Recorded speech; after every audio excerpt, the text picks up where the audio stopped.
আমার ছাদ বাগানে কুমড়ো শাক হয়েছে, সেই কুমড়ো শাক আছে কেটে ডাঁটা দিয়ে মুসুর ডাল রান্না করে আপনাদের দেখাবো বন্ধুরা।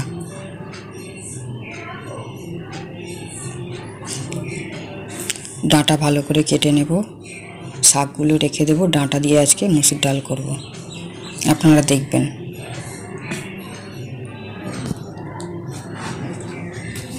জল ফুটে গেলে মুসুর ডাল ধুয়ে দিয়ে দেবো। মুসুর ডালের এই ফেনাগুলো নোংরা, এগুলো ফেলে দিয়ে দিতে হয়।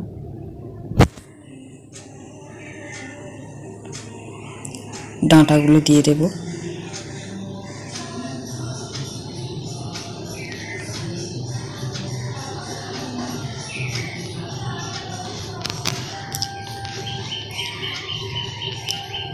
এবার দেব হলুদ,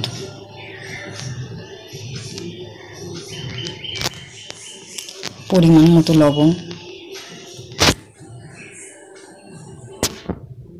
ডাল ভালো করে ফুটে গেলে নামিয়ে ডাল সাঁতলে নেব।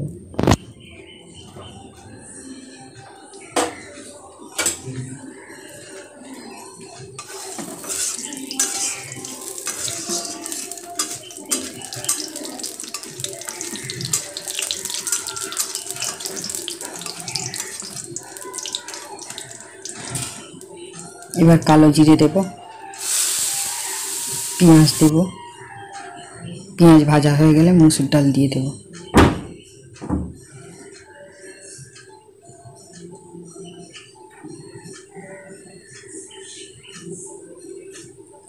সামান্য একটু চিনি দেব। এইভাবে একবার ডাল বানিয়ে খেয়ে দেখবেন বন্ধুরা।